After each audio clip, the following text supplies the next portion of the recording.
नमस्कार। मैं Dhananjay Kumar the public India में आपका स्वागत है। देश की शासन व्यवस्था किस तरह से चल रही है, देश में किस तरह के लोगों के हाथ में सत्ता है,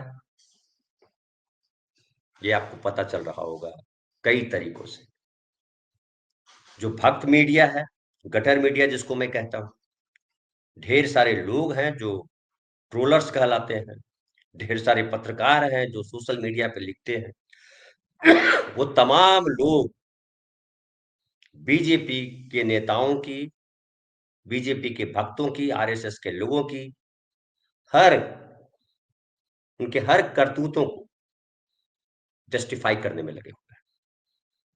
और ऐसा लग रहा है कि देश जो है वही चलाएंगे, उनके अनुसार ही चलेगा। जो उनके अनुसार नहीं चलेगा उसको देशद्रोही बताएंगे, जूते मार के बाहर निकालेंगे। ये माहौल बनाया जा रहा है। अभी आपको पता होगा कि पिछले दिनों सुप्रीम कोर्ट में जब सोमवार को एक सुनवाई चल रही थी, और उस सुनवाई कर रहे थे खुद chief justice of India B R Gavai साहब। उनके ऊपर एक वकील ने, टपोरी वकील उसको कह सकते हैं, जूता फेंका। हालांकि वो जूता उनके पैर के पास गिरा और चीफ जस्टिस को कहीं चोट नहीं लगी। और चीफ जस्टिस शांत रहे, मोदी की तरह बड़बड़ाने नहीं लगे। मुझे माँ की गाली दी, मुझे माँ की गाली दी। सारे भक्त नाच रहे थे, मोदी जी को माँ के गाली दी, मोदी जी की माँ को गाली दी, राहुल गांधी ने गाली दी, राहुल गांधी के मंच से सारा झूठ प्रसारित किया गया। बिहार बंद किया गया, बिहार बंद में जीरो मिला, कुछ हासिल नहीं हुआ। बावजूद इसके ये रोज ढोल बजाने में लगे हुए हैं। जो इनके खिलाफ है उनको तरह तरह से बदनाम करने में लगे रहते हैं। अब तो उन पर हमले करने लगे। लेकिन चीफ जस्टिस ऑफ इंडिया जो है वो गवई साहब, वो चुपचाप शांत रहे और उन्होंने कहा कि मुझे इस तरह की घटनाओं से कोई फर्क नहीं पड़ता, आप लोग अपनी दलीलें जारी रखें। और पुलिस में एक रिपोर्ट दर्ज की गई कि राकेश किशोर, जो सुप्रीम कोर्ट बार एसोसिएशन का रजिस्टर्ड सदस्य है और दिल्ली के मयूर बिहार इलाके में रहता है, 2009 में दिल्ली बार काउंसिल में नामांकन कराया था। उसके पास supreme court bar association, Shahdara bar association और दिल्ली बार एसोसिएशन के सदस्यता कार्ड भी मिले। और इसका कहना है भी, ढेर सारे वीडियोज, एएनआई ने बाकायदा उसका इंटरव्यू किया। इतना महान आदमी सीजीआई पे जूता फेंका। सीजीआई ने कहा कि इसको गिरफ्तार करने की जरूरत नहीं है, उदासीन रही, अपने रजिस्ट्रार को बोल दिया कि आप चुप रहिए। लेकिन उस चुप्पी का किस तरीके से रिएक्शन है सोशल मीडिया पे, आप जाएंगे, सारे संघी भक्त पत्रकार जस्टिफाई करने में लगे हुए उस आदमी कि उसने जूता क्यों फेंका। उसका इंटरव्यू चलाया जा रहा है और उसने कहा कि हमने इसलिए जूता फेंका कि वो जो है सनातन का अपमान करने वाला वकील है। आपको याद होगा कुछ दिन पहले हमने कहा, बताया भी था ज्यादा आपको, कि खजुराहो में एक जो है विष्णु जी का मंदिर है जहां उनका सर कटा हुआ है। उसके लिए याचिका लगाई थी एक, कि वो मंदिर बनवाया जाए। चीफ जस्टिस ऑफ इंडिया, उन्होंने कहा था कि ये जो है आपका जो याचिका है हम खारिज करते हैं, क्योंकि ये प्रचार के लिए याचिका आपने दायर की। और ये भी कहा था कि अगर आप विष्णु भगवान के प्रबल भक्त हैं तो प्रार्थना कीजिए और थोड़ा ध्यान भी कीजिए।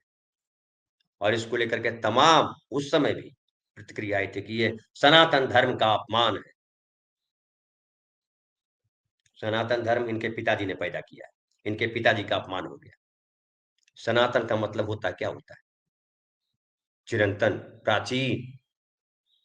और ये पिछले कुछ दिनों से सनातन सनातन, पहले हिंदू हिंदू कर रहे थे, हिंदू राष्ट्र बनाएंगे, अब सनातन राष्ट्र बनाएंगे।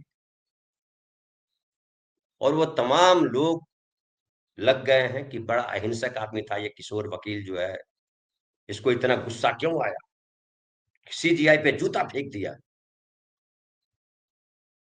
और सारे पत्रकार, नेता लग गए हैं उसको जस्टिफाई करने कि उसने कुछ गलत नहीं किया, सीजीआई ने गलत किया। सीजीआई ने क्यों कहा कि आप भगवान से प्रार्थना कीजिए, जबकि सच है कि उसने उन्होंने कहा कि ये पुरातत्व विभाग का मैटर है, आर्कियोलॉजिकल डिपार्टमेंट का मैटर है। आर्कियोलॉजिकल डिपार्टमेंट इसके रखरखाव के लिए है।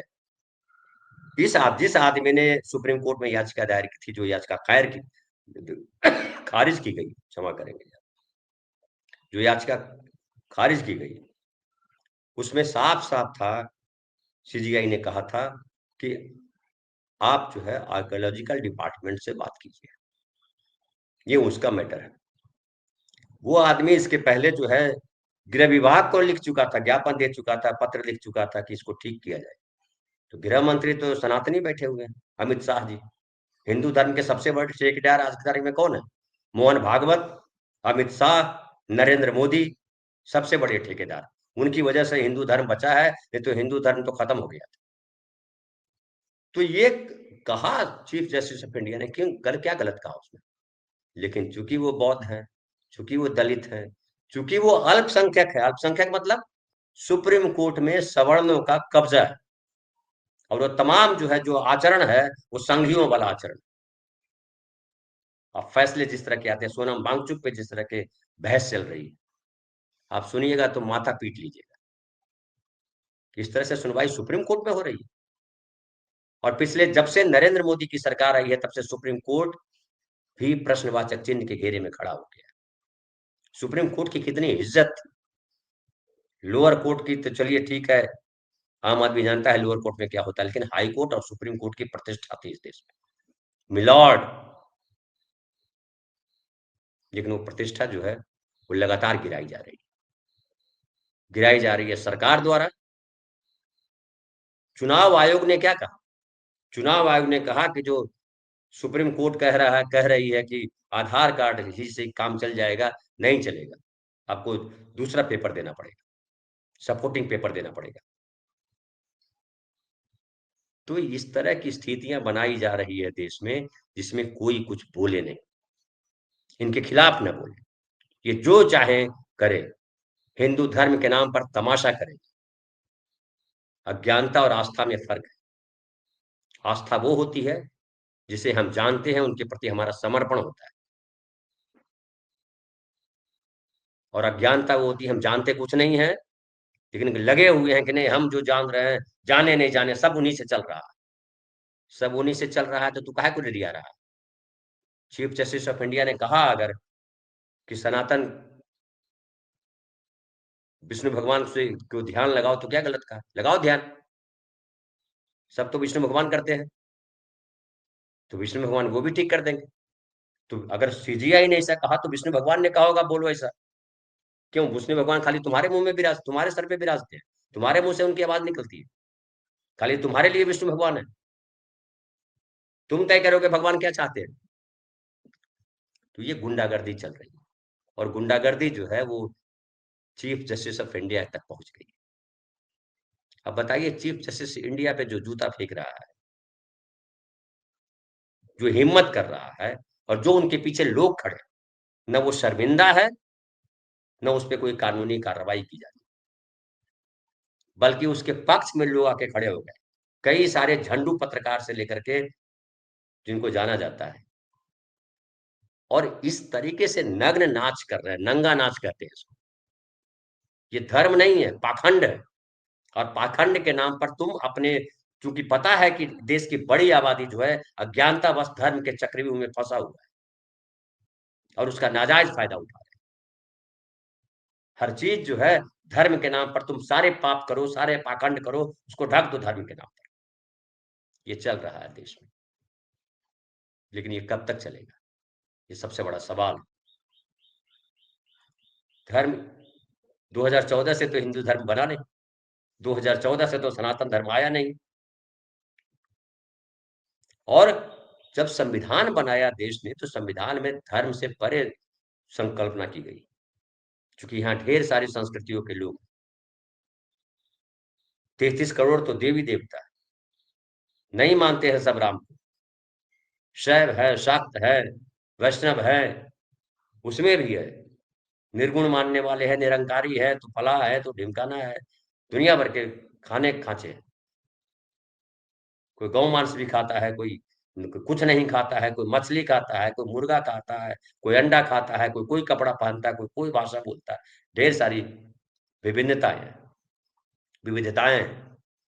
और ये विविधताएं जो है इस भारतवर्ष की खूबसूरती है, और इसी खूबसूरती को बचाने के लिए संविधान बनाया गया जिसमें कहा गया कि जाति, धर्म, भाषा, लिंग के आधार पर कोई भेदभाव नहीं होगा।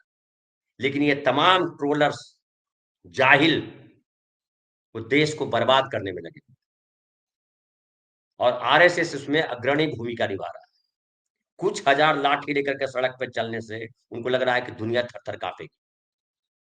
चीफ जस्टिस ऑफ इंडिया पर जूता फेंकने से डर नहीं जाएगा इस देश का समाज।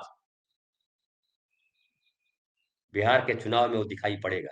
हालांकि सर्वे आ रहे हैं, सर्वे बता रहे हैं कि एकदम एनडीए की आंधी चल रही। सड़क पे उतरिए, कहीं एनडीए की आंधी नहीं। इसका मतलब है बेईमानी जो राहुल गांधी कह रहे हैं, वोट चोरी की बात कर रहे हैं, वो सही है। चुनाव आयोग ने अपना काम कर दिया। एक काम हुआ है, चुनाव आयोग को अभी आगे भी काम करना है। तो चुनाव आयोग के भरोसे और मीडिया के नैरेटिव के भरोसे अगर आप सरकार बनाते हो तो ये लोकतंत्र नहीं चलेगा बहुत दिन। और कब तक सरकार ऐसे बनाओगे आप? बेईमानी का शासन लंबे समय तक नहीं चलता है।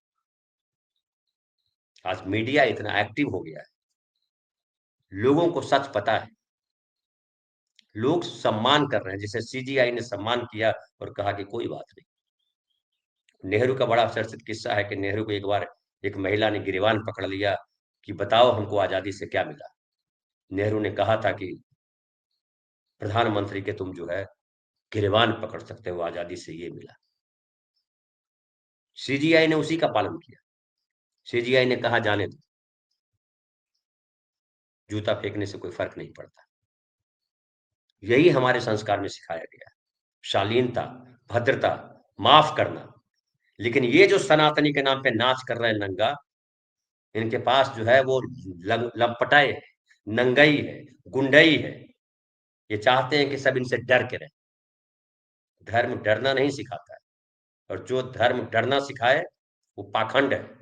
जो धर्म नफरत सिखाए वो पाखंड है। जो धर्म कहे कि सर्वश्रेष्ठ तुम ही हो, वो पाखंड है। जिस हिंदू धर्म को हम सब मानते आए हैं वो पाखंडी धर्म नहीं, पाखंडी तुम लोग। जो नरेंद्र मोदी जी के जो 2014 के बाद लग रहा है तुमको कि कब्जा कर लेंगे हम देश पर, इस तरह से देश पर इस तरह से कब्जा नहीं होगा। अभी तो 2024 के चुनाव में बच गए हार से, आगे बचने वाले नहीं हो। बिहार में भी परिणाम जो है खिलाफ आने वाले हैं, वो सड़क पे दिखाई पड़ रहा है। अब कितनी बेईमानी करते हो ये आने वाला वक्त बताएगा, और उसका प्रतिकार होगा। बिहार चुप रहने वाला प्रदेश नहीं है। यहाँ हिंदू मुसलमान नहीं चल रहा है, इसीलिए यहाँ कोई लंपटाई नहीं चल रही। जो उत्तर प्रदेश में, जो मध्य प्रदेश में, जो राजस्थान में, जो असम में चल रहा है वो बिहार में नहीं चल रहा है। जो गुजरात में चल रहा है वो बिहार में नहीं चल रहा है। इसलिए घिघी बंधी हुई है। न घुसपैठिया चला, न हिंदू मुसलमान चला, न मोदी चले, न अमित शाह चले। नीतीश कुमार की पूंछ पकड़ करके बैतरनी पार करने में लगे और धोखा देना है। नीतीश कुमार को जीतोगे भी तो भी धोखा दोगे। नीतीश कुमार के नाम पर सत्ता भोगोगे और नीतीश कुमार को पिछवाड़े में बिठाओ। ये बिहार के लोग जानते हैं। बहरहाल शालीनता बहुत जरूरी है। और अगर खामखा आप नफरत फैलाएंगे, किसी को डराने की कोशिश करेंगे, डरने वाले लोग नहीं है। जो अंग्रेजों से नहीं डरे, मुगलों से नहीं डरे, तमाम तरीके के आतताइयों से नहीं डरे, वो कुछ हजार लाठी लेके घूमने वालों से क्या डरे। फिलहाल इतना ही। बहुत बहुत धन्यवाद।